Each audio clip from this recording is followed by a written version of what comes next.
Hi, everybody. Welcome to Relationship Talk with Beth Lee and Dan IT guy. yes, we're so happy that you're here. And to everybody that comes in and talks with us, we just get so excited for Wednesday nights. Like 10 minutes ago, I was like, can we just go early? Because I'm so excited. I just love talking to you guys. I love spending time with you and chatting with you. I know people come in later and we get a kick out of spending time with you every week. Yes. So welcome. And if you're joining us later, welcome to the show. We're so happy that you're here and taking time out of your busy day to spend a couple of minutes with us. Yeah, a few minutes with us and chit chat and read the comments and listen to us and see our craziness. Babble on and on. So we just want to say thank you for everybody. If you want to like, subscribe, thank and you, comment, everyone, for all the birthday wishes. I really appreciate that. Yes. It means a lot to me. Yes. I had a great birthday. Yes. Sorry. And we're going to get into that here in a minute. But if you want to like and subscribe to the channel, you're more than welcome to. We've been getting more and more subscribers, so we're excited about that. We're excited about the growth. So you can click like and subscribe and comment.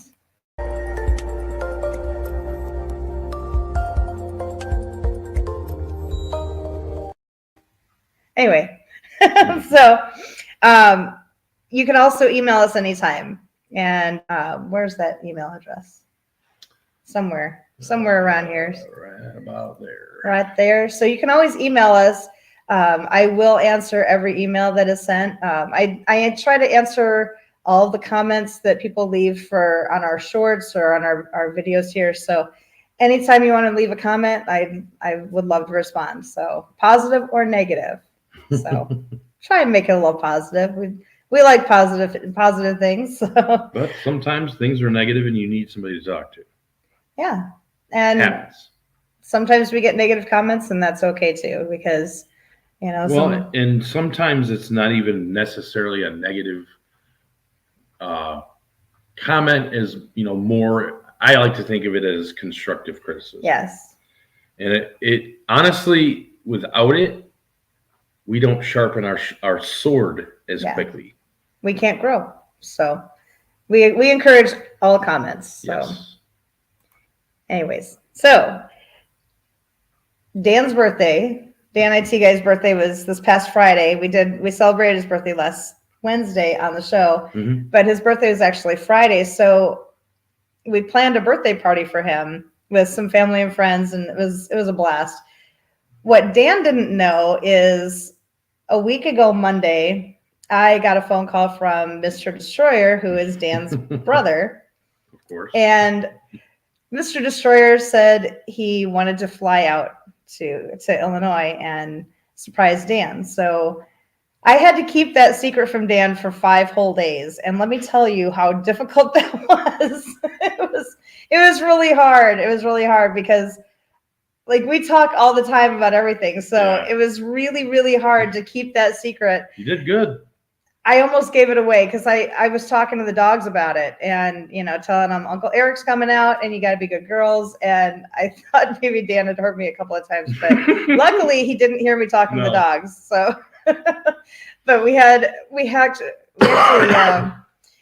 had quite the snowstorm on Friday night and it was really slick outside. So, we had people calling and, saying, I don't know if I'm going to be able to make it. And, at one point, Dan's like, maybe we should cancel. And I'm like, you don't know what's going on. Please don't do that. And he was saying, well, I'm going to start texting people. And, and I'm like, okay, put your phone down, please. If you touch your fingers, if you touch your phone, I'm going to have to break your fingers, because don't do anything. Don't touch your phone, because I knew his brother was on his way. So I'm like, please. Honestly, you had me at don't. Yeah. You didn't have to go into all that. Don't. Okay, I won't. I get it. It's my birthday and I'm not trying to wreck anything, Yeah. But it was awesome. We, Destroyer showed up and kind of got out of the back seat of their cousin's car and totally shocked Dan. Yeah. Totally shocked him. It was a fantastic moment. So that was the best, It was. And so we had a great time Friday night hanging out with everybody. I think we had like 9 or 10 people here. It was kind of a small event, but we had some people cancel out, which was okay. Weather-wise, it was really slippery out. So, and then the next day on Saturday, they had a bird day where it was just Dan and Destroyer going out and driving around and being themselves with each other, and they're best friends. So they have their own language. So I'm like, I'm just gonna stay at home, hang out with the dogs, watch a Christmas movie, whatever, and clean up from the party the night before. And they had a great time, and we went to dinner that night, and then went bar hopping a little bit. As much bar hopping as you can do in 2 small towns that are right next to each other. When you don't drink. Yeah, we don't. Dan and I don't drink, but I mean, I do here and there, but not like we just not on a regular basis. Yeah, we don't drink. So, I mean, it's nothing against anybody that does. It's just I used to drink a lot. Yeah, me too. That's why I don't drink. Yes. Yes, exactly. I think I reached my capacity at that point. Yeah, I think when my doctor told me that if I didn't stop, I'd be able to wear my liver as a hat. Yeah. And that's pretty much when you decided that was probably a good idea. Yeah. Hey, will you do me a favor and check the volume, make sure people are actually going to be able to hear us? I know I'm getting OCD about it.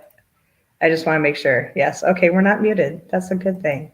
I just thought it just crossed my mind. So anyways, so Saturday night it was fun. We ended up staying up until because Destroyer stayed at our house. So we ended up staying up to 4:30 in the morning or something, Saturday night into Sunday. And so it was like, okay, we're going to sleep for a while Sunday.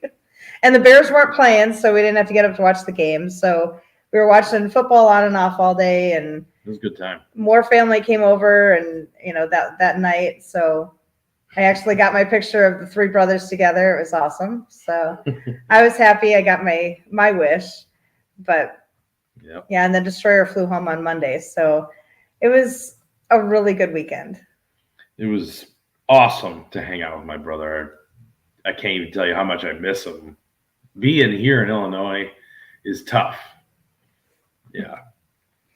Yeah. When he's in Arizona, it's like I'm missing a part of myself. Yeah, for sure. When we get together, it's just like everything makes sense. It's just weird, but I gave Destroyer a hug when he got here, and I started crying, and I said I couldn't have bought Dan a better present. I just I couldn't have given him a better present. So for sure, it was awesome. It was like the best weekend in a long time. Really good. So thank you, Destroyer, for surprising Dan IT guy here. And this is the best ever. Shocking my socks off. Yeah, when he got out of the car, I was like, wait, oh my God. And I almost I think he almost fell down. Yeah. It was just one of those. Is that okay? Yeah, that was crazy. It was an awesome surprise. Yes, it was really good. Going and having dinner with everybody I made chili on Friday night, so that was fun, and that was good chili. We still have to eat the rest of that cake. We haven't finished it. No. You have to eat the rest of that cake. I'm not a cake person. So. Oh, that cake. It was good. It was really good. Right. So anyway, this week we're going to be, but yeah, speaking of your birthday last week, thank you so much to everybody that chimed in and wished Dan IT guy a happy birthday. It meant the world to him. It means a lot. Yeah, for sure. So this week we're talking about lack of respect and how do you fix it? I mean, what the hell is the matter with people today? I don't. What happened to respecting your elders? Right. There's. Yes. I mean, there's just there's some. We'll just say other generations that you can like see the watermark of where the respect stopped. Yes. And it's just because we're Gen Xers. So like the way we grew up, I was raised that you answer sir and ma'am to people. So yes, sir. Yes, ma'am. That's how I was raised. So it just came second nature to me. And if I had come home and my parents had found out that I had talked back to a teacher, it was over. Like, it was over. Mm-hmm. And I would not have seen the light of day. I probably would have had to call out sick from school the next day because I wouldn't have been able to sit. But that's how we were raised, is you respect people. You give up your seat to someone who's older than you. You hold the door open for people. You let people step in front of you in line. You know, that's how we were raised. And I know when it happened. I know when the lack of respect started. I pinpointed it. Yeah. Yeah. So back in the late 90s, early 2000s, my parents were doing a lot of foster care, and my mom would turn the TV set on and let the kids watch different shows. And there were two different channels that she would really let them watch a lot. One was a TV channel with a mouse on it, a mouse channel, and I'm not going to say the name. And then the other one was a Nick channel. And I'm not going to say the name. Those two channels had a lot of shows. I used to stop over at my mom's and watch shows with the kids just to see what they were watching. And those shows started out having a lot of shows, or having those channels had a lot of shows that had kids that were not so much in charge, but it was the parents were used as a punchline in the show, and the teachers were used as a punchline in the show. And the kids didn't have any respect for the parents. They didn't have any respect for their teachers. They didn't have, the kids had to solve all the problems because the parents were dumb. And, you know, the parents made no sense. And, you know, and that's when it started, is right there. And since then, we've got these two generations that watch those shows that they've grown up being entitled. They've grown up thinking that the world owes them everything, and they don't have to work for everything. They, you know, their feelings matter so much more than everybody else's. And, you know, God forbid you disagree with them because they know more than you do. And I'm sorry, but no. Like I said, we're the Gen X generation, and our generation is the fuck around and find out generation. That's just the way it is. That's how we are. And once we're done with you, we're done. You know, that's kind of the way that our generation works. You know, we just go ahead and find out. You know, you'll figure it out. I mean, you kind of have to set boundaries for people, you know? You do. And recently I had a phone conversation with a young woman, 18 years old. And I won't get into a whole lot of what she was saying, but the basic premise, at one point she said to me that respect is earned. And because she had never met me in person, that I didn't deserve her respect. And needless to say, the conversation ended quickly after that. And I was floored by that, because we weren't raised like that. You know, that I've earned the respect just because of who I am. There's a whole lot of our background and things that we've done in our lives that should automatically garner some respect. And to have somebody, some little 18-year-old chickadee tell me respect is earned, my first thought was, I don't think so, little girl. I don't think so. But yeah, the conversation ended really quickly after that.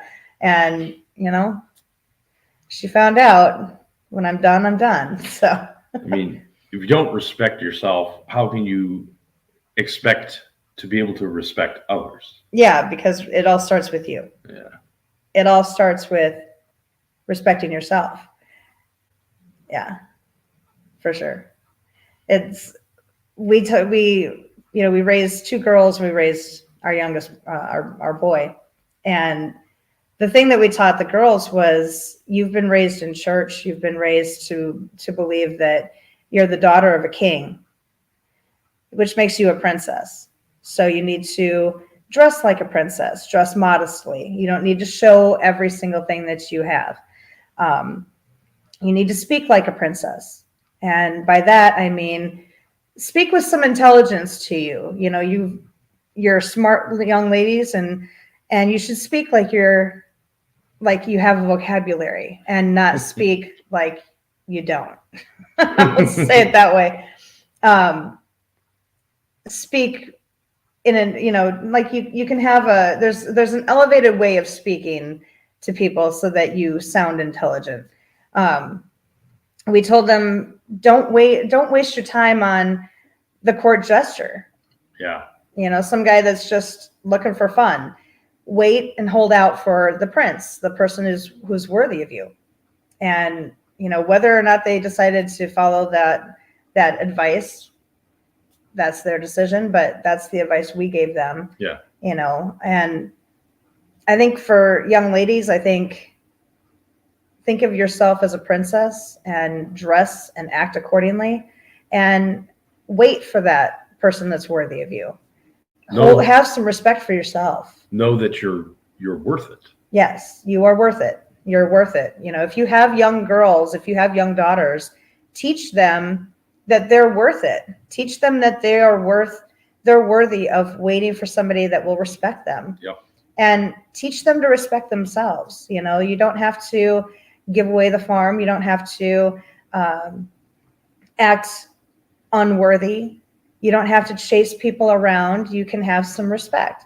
And that's a lesson I had to learn too, growing up, that in my early 20s, I was very picky. I was very picky with who I spent time with, who I went out on dates with, and who I chose to date long term. I was very picky because I knew that I was worthy of something great, and I finally got it. It's awesome. It's an awesome feeling when you receive what you are worthy of. Hopefully one day you'll get that. Maybe. I don't know. Maybe. We'll see. We'll see what happens, Something to strive for. Yeah. Well, you were saying about setting boundaries. That's a difficult one for me, because growing up in the family that I did, I was a people pleaser, and I wanted people to like me, and I wanted to help people out, and I wanted to just make things easier for other people. And so that's been setting boundaries with people has been a difficult thing for me to do. And then holding them accountable if they cross that boundary, that's a hard thing. And it's something that I had to work very hard to do. And it's difficult sometimes to set that boundary and then hold people accountable for not crossing it. And we've had instances where people have crossed boundaries, and we've had to remind them, okay, you're stepping over the line, and if you continue to step over the line, we're not going to be able to have you in our life, because we can't tolerate lying, we can't tolerate abusive language or things like that. We set the boundaries there, and so there are people that we've had to cut out of our life because of that, and it's sad, but you never want to do that, and I don't think that it's ever we've cut them out of our life necessarily. Right. We're just not in communication with them right now, and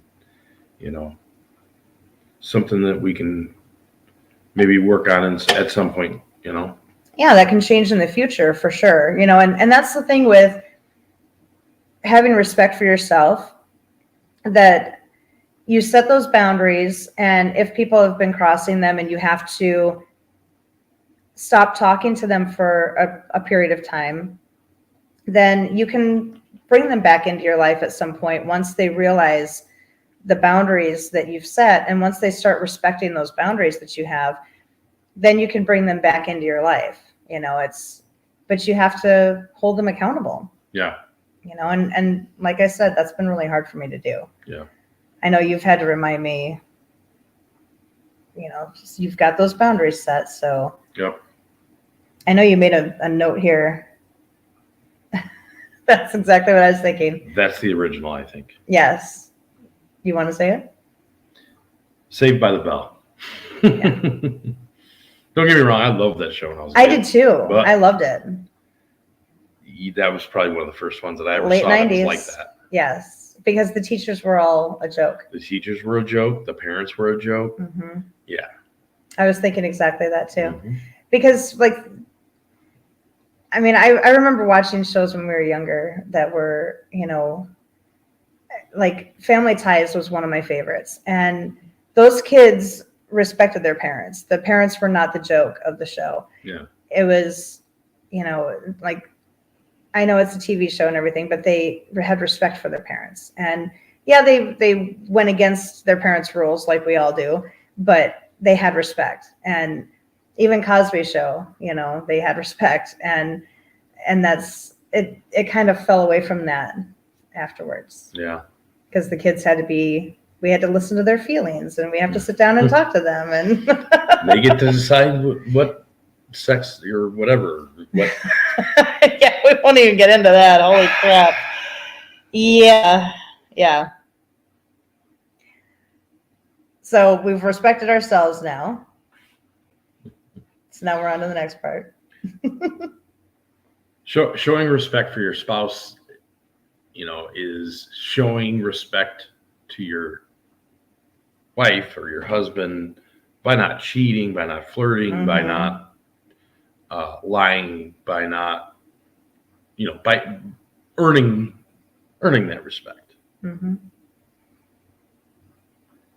After yourself, your spouse is the most important person that you should be giving respect to. And I can't even stress how important it is to show respect to your spouse. This is the person that you've chosen for the rest of your life. This is the person that you have to put this person above every single other person and every other thing that's in your life, because your spouse is going to be there long after your car that you've been working on. Your spouse is going to be there long after the kids have moved out. Your spouse is going to be there long after you quit the job that you're working at right now. Your spouse is going to be there even if your family is not as close to you as they once were. Your spouse is the one that you should be giving your utmost respect to. Other than yourself, it's your spouse. You have to put this person first, because above all, this is the most important person in your life. Yep. And we've lived through that. 100%. I worked a 911 job. I was a 911 operator for several years, and my spouse is still here. I no longer work at that job, but my spouse is still here. My parents, as much as I loved my parents and still do, my spouse is still here. My parents are gone. Our kids moved out. My spouse is still here. You have to put your spouse above every other person and every other thing that is in your life, because this is the person that is going to be here. Yeah. And a lot of people kind of forget that. Do you have to put some time into your job? For sure. Your job is paying your bills. Mm-hmm. It's paying for your house. Your job is it's very important, but your spouse is more important. Do you have to take time with your kids? Of course you do. You have to take time with them when they're little. You have to take time with them when they're getting into school and into high school and running them to sports events and things. Is that important? Sure is. It's very important. But your spouse is more important than that. You have to keep that in mind, that that you have to take the time to keep feeding your relationship and keep building your relationship and keep your relationship with your spouse alive, because you don't want that relationship to die just because the kids moved out. Right. And you have nothing to talk about now. I mean, in the last year that our youngest has gone into the Navy, I think we've reconnected so much in this last year, but we've put a lot of work into it. And it's like we started over in our marriage. Yeah. You know? I mean, that's the only way you can really describe it. It's just, we know each other a lot better, Mm-hmm. and we can navigate it a lot better. Yeah.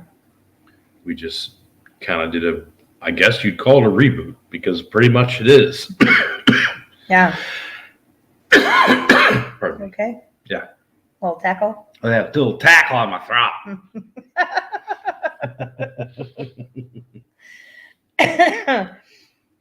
Yeah, it's when you're with, as far as like putting other people in front of your spouse, you have to keep in mind that you don't want to fall into an emotional affair. Yeah. You know, if you've got issues in your relationship, talk to your spouse. That's what they're there for.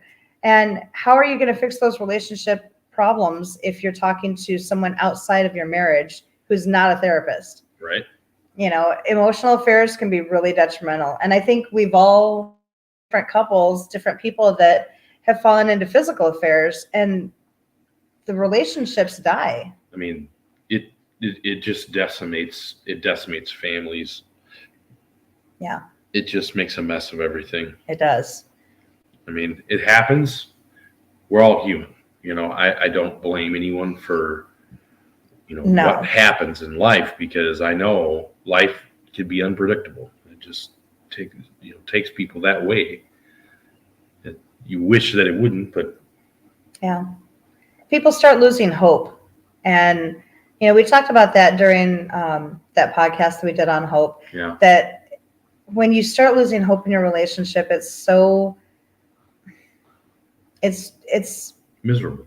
It is. It's miserable when you have no hope, no positivity, and you have to start looking for those positives again. Yeah.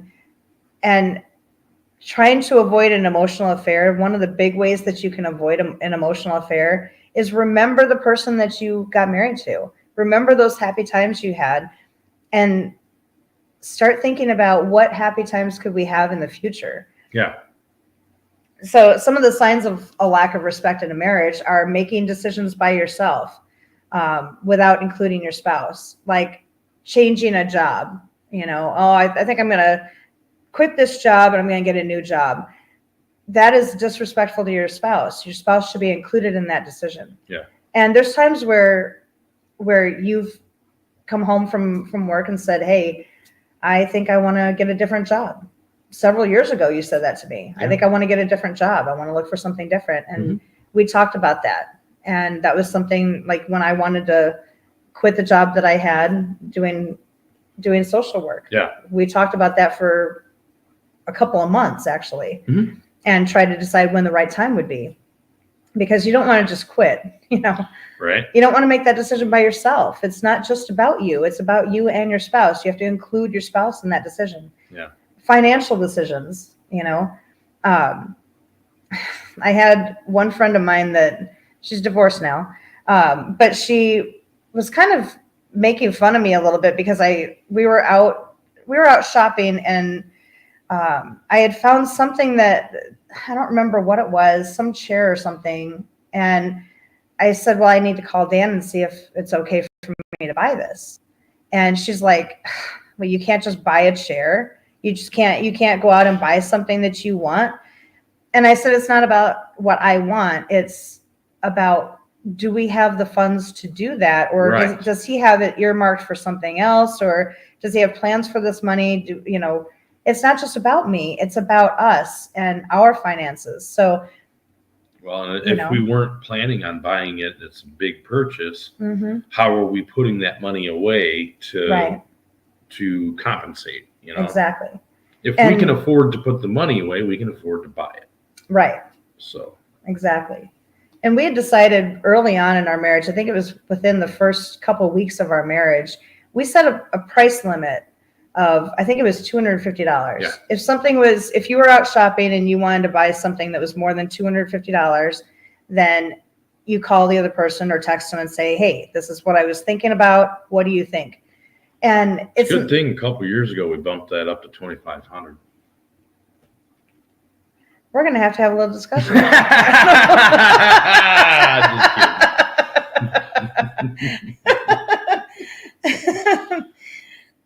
Oh, anyway, that threw me off. I thought I'd throw a wrench in the works. Just see what happens. That was funny. That was good. Yeah, we are having a discussion later, though.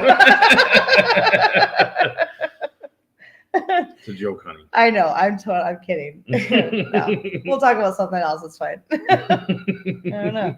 So, anyways, we set a time, or we set a money amount, like just some kind of a, limit to how much we were allowed to spend apart from each other without the other person knowing, because especially coming up to Christmas, you want to have some kind of a dollar amount set up that if we go over this, is this gonna? Yeah. What's our comfort zone? Right. Right. And it's fluctuated throughout the years, but I do remember when I think we were buying stuff for our first house, and we had been married for like 2 years, I think, a year and a half, something like that. And we had the price set up already set. And I'm at the store, and we had already picked out a couch that we wanted to get. So I'm over there buying the couch, and I had, we've got an empty house. So I'm loading up the shopping cart, and I'm, picking all these things out, and I get up to the register, and the card was declined. And I'm like, I know we've got money in there. What is going on? So I called Dan, and I'm like, the card was declined. And he's like, how much are you spending? I had to get the couch and the recliner, and then I had to get, it's a whole shopping cart full of stuff, like broom and mop and cleaners, and just all kinds of stuff, towels and stuff. I think I was getting too. And he's like, okay, I think it came up to like $1,300 or something, the total amount of it or whatever. Yeah, it wasn't much. And he's like, let me call the bank, because I had gone over the spending limit from the bank. So he had to change that for that purchase. And he's like, all right, just tell me next time ahead of time, and I'll call the bank ahead of time so you don't get embarrassed. Because, you're standing in line, and they've already rung up this whole shopping cart full of stuff along with the couch. And then they have to void the whole sale and then move you, put everything back in your cart and move you over. And I'm standing, I was so red by that. Oh my gosh. I was so embarrassed. And we laugh about it now, but I was so embarrassed by that. But what are you going to do? I was kind of embarrassed because I should have known. I should have just automatically went in and adjusted it. But oh, well. It's back fine. then you actually had to go to the bank and do that. Right. So making decisions alone, not including your spouse, using unkind words or an unkind tone of voice, that's disrespectful to your spouse. Yeah. Not fully listening to one another, taking one another for granted, not seeing the value in your spouse. And these are things that we all do. You're human. You're going to get up on the wrong side of the bed and snap at your spouse. That it happens. There's going to be times where you might take your spouse for granted. It happens. You're human. Give yourself some grace, give each other some grace. Mistakes are going to be made. Feelings are going to be hurt. Words are going to be said. But how do you fix it? Right. Sorry, I think I tricked your line. How do you fix it? There you go. So you have to, like we've said with pretty much everything else, it all starts with you. So you have to start asking yourself, do I respect myself? Do I fully respect my spouse? Are there things that I can change? Can I change my tone of voice? Can I use kinder words? Could I take a few minutes and approach my spouse in a more respectful manner? What can I do to show more respect to my husband or my wife? Not come at your husband with a knife. It's just polite. You know, you don't do things like that. I think that's more abusive rather than disrespectful. Oh, that's true. That's kind of crossing Completely a line. left field. Yeah, that would be crossing a boundary that you wouldn't be coming back from. Please don't do that. It is disrespectful too, though, to stab somebody. I'm just saying. To get all stabby. Yeah. Yeah, It's disrespectful. don't do that. Yeah. Don't do it. Disrespectful. I don't know what he's been thinking about today. I don't know. Maybe it's like different videos that he's been watching today. I don't know. Maybe you guys have some comments for me. Like, you can enlighten me here a little bit, because I don't know what I'm dealing with right now. It's a little weird. I think you're thinking about knives because you've been looking for gifts for our youngest. You figured me out. Like the sheath for the knife. He needs like a cover for his knife for his birthday or for Christmas. So I think that's what you're fancy thinking knives, about. and he needs sheaths for the knives. So Yeah. it's something that I'm working on. That's something that I'm working on. I forget that I'm talking into a microphone sometimes, and I apologize. But don't tell Michael that we're looking for sheaths for knives, because No, of course not, because that's his Christmas. Yeah, we don't want to let the cat out of the bag. We want him to think the Santa's bringing it to him. So I don't think he'll make it this long in the video, so I think we're okay there. He probably would have turned it off a long time ago. Yeah, so if you're making decisions by yourself, include your spouse in that. If you're talking in an unkind voice, change the tone of voice. Like we got talking the other night about how, I think it was last week sometime, we were talking about how things have changed so much, even with our arguing style, because we still get into arguments sometimes, but now it's at a point where our conversation will start to go off the path a little bit, and I'll get up and walk inside the house or walk to another room, because I don't want to argue. I just don't. Especially with Dan. I don't want to argue with him. So I'll leave the room. And so we were talking the other night about, I said to him, do you know why I do that? And Dan said, well, I think you just get tired of hearing me talk. And I'm like, no, I'm going in the house or I'm going to another room because I want to take a few minutes to calm down, and I want to take some time to replay that conversation in my head and think about, what is the point that he's trying to make? What is he trying to say to me? What are the feelings that are coming through behind his words? Because I want to know that. How can I show him how wrong he is? No, not that. Sometimes. To be honest, sometimes. Okay, so this is the point he's trying to make. This is going to be my counterpoint when I go back out. No, only sometimes. Like only 98% of the time. No. So that's really what I'm trying to do is think about, what is he trying to say to me? And I said to him, like, but you go ahead and tell me what you said. When I came back, when I said I go inside to think about our conversation, what did you say? I said, it's important that you tell me that so that I know that's what I should do when you go inside. Otherwise, I'm trying to think of how I'm going to diffuse the situation, and period. That's all I'm thinking about. Yeah. Because I don't want to fight with you. Right. So if you're inside thinking about, how basically to how are we going to meet halfway here? Mm-hmm. I need to be doing that as well. Yeah. Like, I'm thinking about what you're feeling and what you're trying to say. And it's important that you tell your spouse, by the way, hey, I'm going to go in the house because I'm pissed right now, but I'm going to go in the house and think about what you said. Yeah. And try to come up with something reasonable. Yes. Because obviously it triggered me and I need to go calm down or whatever, however you say it. Because a lot of the arguments that we've had in the last year or so have been miscommunication. And, one of us will say something and the other one isn't understanding what was said, or not understanding, or maybe we said it the wrong way. or use the wrong words or something. It's always a miscommunication. And so a lot of times it's context. Yeah. It's like, I don't know. Anyway.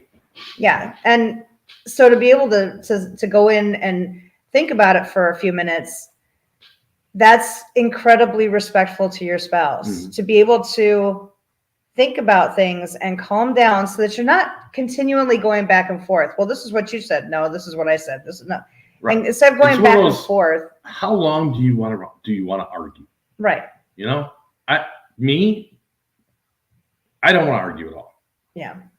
I would rather watch TV than argue. Anything pretty much than I'd rather laugh than argue. So that's kind of 100%.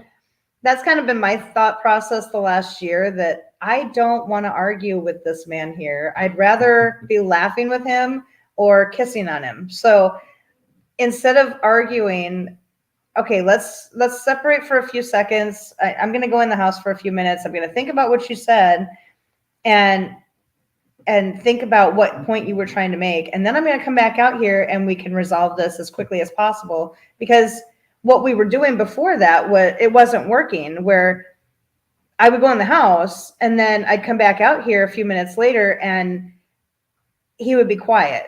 He wouldn't be saying anything. And then we're sitting here ignoring one another for 2 or 3 hours. And that wasn't working, because then you start feeling bad and you start feeling hurt and you feel like the other is affecting you. And that's not what either one of us wants to feel. So we've decided to change things and make it very clear what we're doing, that I'm going to go in the house. I'm going to think about what you said and think about how we can meet each other halfway. I'd like to see you do the same. Yes, because it's important to take that time. Honestly, it's important to talk about this ahead of time. Not so the heat of battle. In the heat of battle. Right. This needs to be established during a normal time.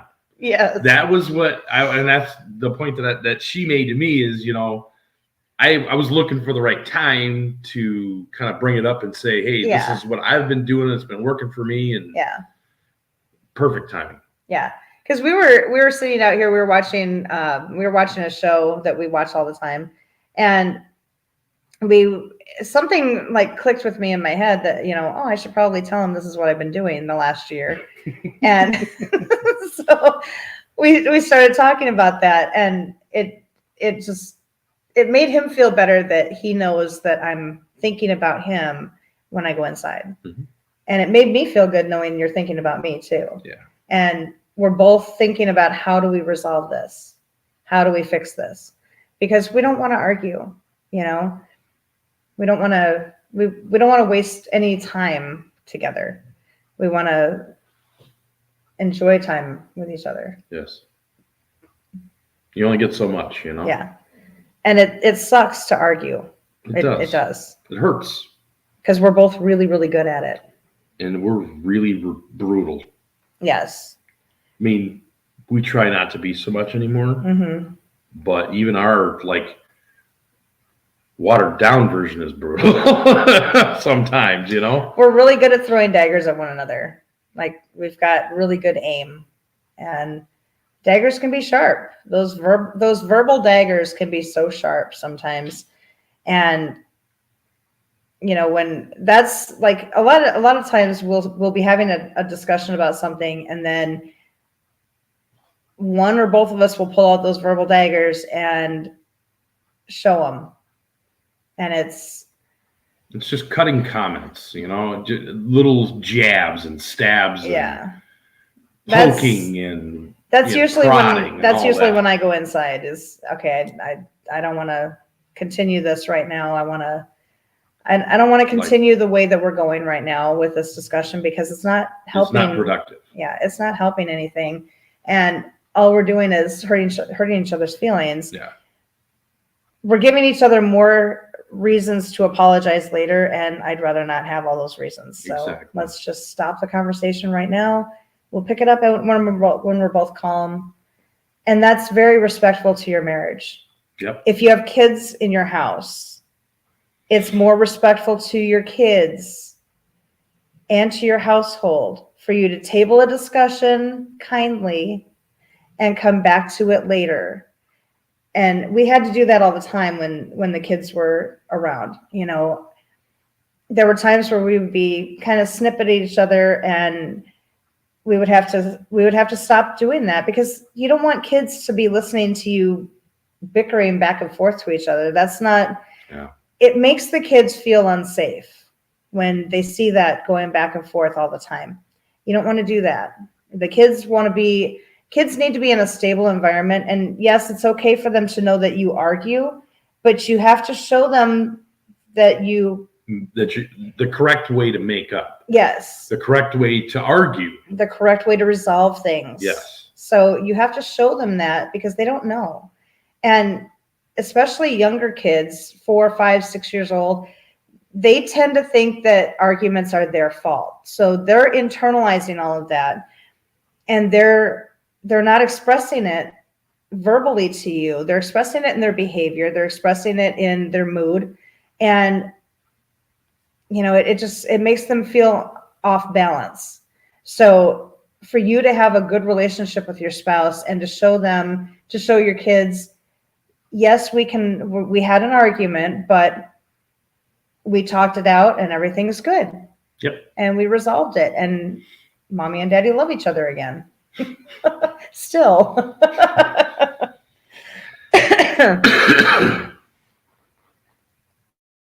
Try to hear those feelings behind the words. Try to listen with your heart. Yeah. If you're taking your spouse for granted and not seeing the value of your spouse, start looking at your spouse and understanding that the things that they do for the household, the things that they do for you, you know, it's sometimes we tend to overlook the little things. Yeah. And the little things add up to a lot, and you don't realize it. And you got to pay attention. You know, it's sometimes I need somebody to tell me to pay attention. I'm dyslexic. I ain't gonna lie. I say the wrong things sometimes. I say things out of order. I say things that I don't mean to say. Things that come out of my mouth, and I'm like, did I just say that? That's why it's good to learn how to ask clarifying questions. And clarifying questions are things like, this is what I heard you say. Is this what you meant? And we learn to do that with each other like early on, because being dyslexic, there are times where he changes things around or says things that he doesn't mean to say. And so I had to learn to say, this is what you said. Is this what you meant? And he's like, no. It's more like, whoa, wait a second. Did you mean to say this? And I'm like, no, I meant to say this. Didn't it come out that way? No. This is what you said. This is what you said. Yeah, no. That's not what I meant to say. Okay. And that's the point where you're giving your spouse grace, that, okay, there's something here that he cannot control, and I have to give him the grace that there's just times where I can tell him, hey, this is what was said, and I know you didn't mean to say that. It's okay. It's not, I didn't take it any kind of way. It's fine. You know, we're moving right along past that, you know, right along to the next car of the train. It's fine. Above all, you have to be kind. Above all, be kind. When you're kind to each other, then you're showing respect to one another. Yeah. And that's really the big key, is kindness is showing respect to one another. Doing those little things for one another is respecting one another. Putting your spouse above everyone else, that is showing respect. So for homework this week, I want you just to, like always, we always start with internal, with yourself. So ask yourself, do I respect myself? Do I respect my spouse? Are there things that I can change? And don't be afraid to drill down a little. Yeah. Do I respect myself? If not, why? Right. You know, what's causing this? Maybe I need to get to the root of this and figure out what hurt or what pain or what anguish or who knows what. Mm-hmm. PTSD, things happen. Right. And it might be a chance where it might be an opportunity for you to go and to talk to a therapist about this, 100%. about why you're not respecting yourself, because you can't show respect to other people if you don't respect yourself. Yep. And if you don't think you're worthy of love and mm-hmm. respect, you're not going to treat anyone else that way either. Right. And so that might be a time where you go and seek therapy to help with that. Mm-hmm. Are there times that you could do better? That answer is always going to be yes, by the way. Are there times that you could do better in your marriage with anything? Yes. That answer is always yes. And what can you do better? Think about those things. Think about things that you can change, things that you can do, because we ask ourselves all the time, we take time for ourselves and ask ourselves, what can I be doing better? And our marriage is pretty good right now. We still argue, but our marriage is pretty good right now, but we still take that time to think, what can I do better? Yeah. How can I show him love more? How can I show respect to him more? How can I be more kind? What can I do for him? How can I elevate him? And he's asking the same thing to himself. Yeah. How can I elevate her? How can I make her feel more comfortable? How can I create a safe space where she can talk about stuff that normally she would be upset about with me? Mm-hmm. Things that are tools that are going to be able to help me and help you to get through it. Yeah. Because it's tough. Yeah. Slow going sometimes, because when you come back together, you're still angry. Yeah. Well, you know you're what? Still hurt. If you're both still hurt, separate again. Take a little time and really think about, why you're with this person. Why is this the best person to raise your kids? Why, because they are.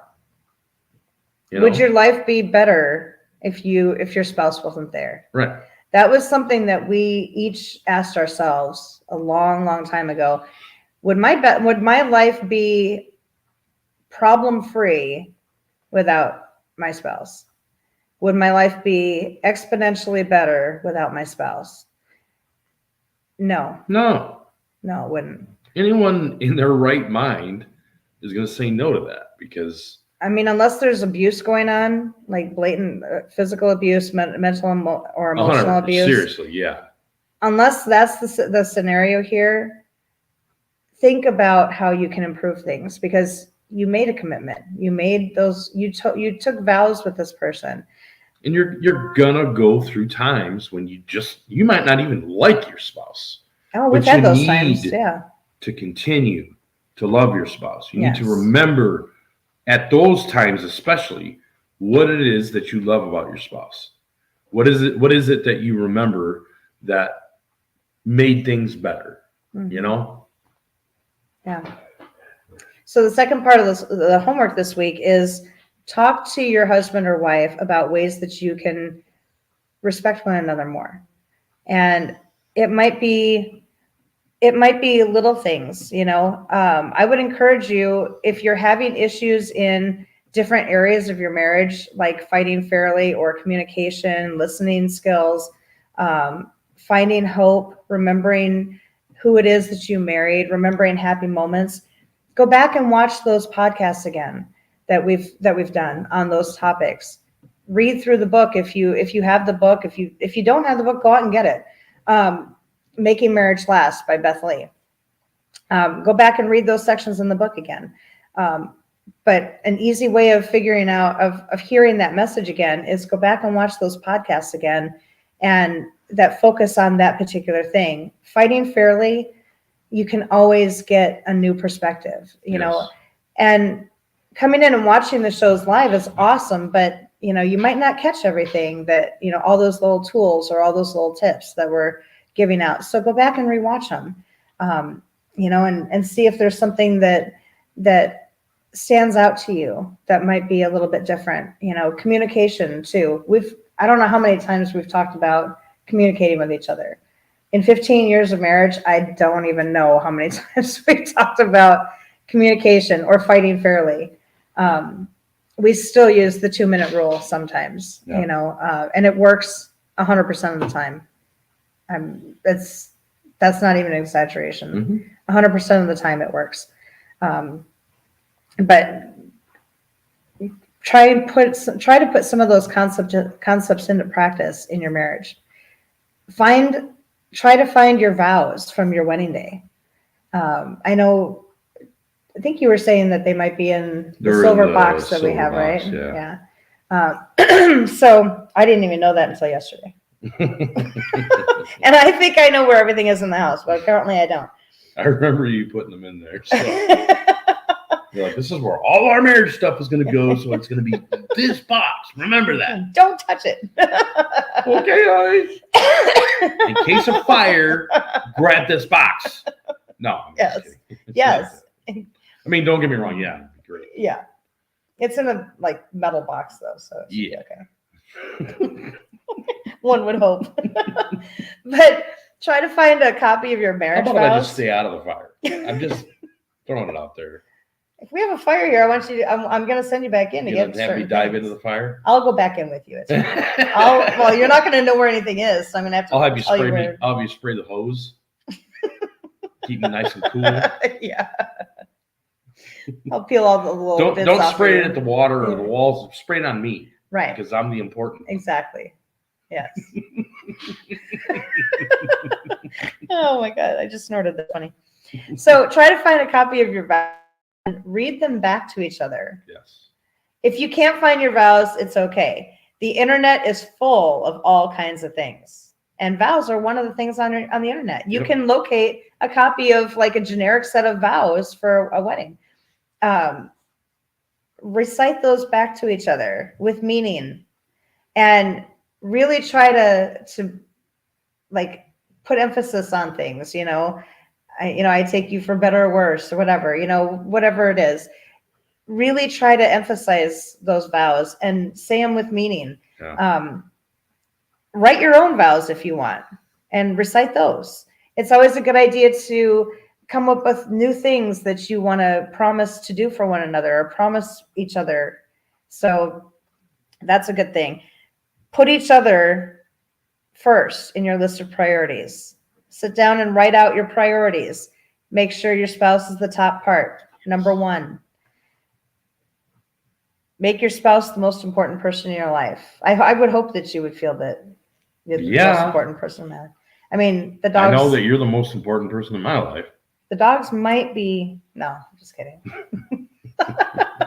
They're just the ones that I sleep with. Depends on the week. Depends on the hour. The hour? The minute? Yes. Yes. And remember to always be kind. So that's your homework this week. Ask yourself about those questions, about being about respect, and then talk to your spouse about it. Find some time by yourselves, put the kids to bed, sit down, during your little talks with one another, and take some time to really talk to one another about how can we respect one another more. We talked about that earlier this week. How can we respect one another more? And I think it came down to word choice for us. Our choice of words with one another. That was a big one.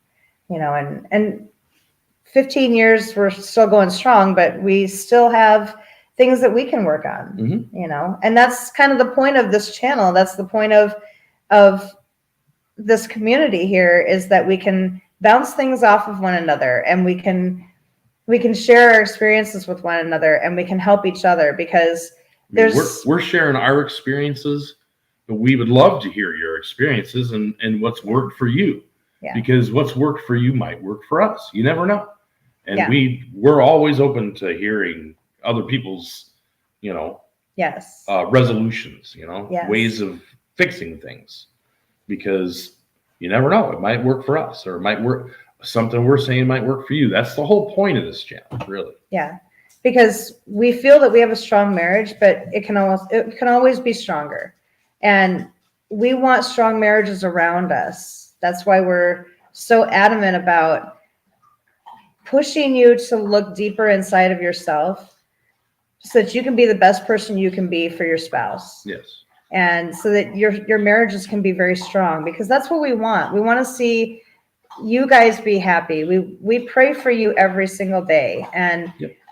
and we will continue to pray for you every single day. yes, we pray all the time for everyone that's watching this, because we want to see your marriage become stronger.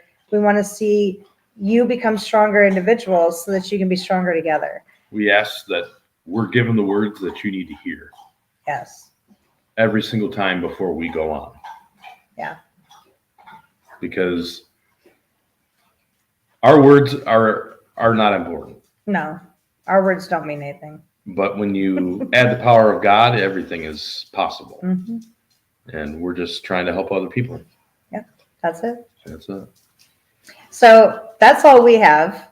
So we're going to go ahead and let you go for the day. And we can't wait to talk to you next week. We hope you have a fabulous week. I know it's going to be a little warmer this week. We're expecting snow. And I know the upper Midwest is expecting a lot of snow. So please stay safe, stay warm. And we will see you next week. Stay off the streets if it's icy. Yes. We love you guys so much. Thank you so much for joining us. We love you. Love you guys.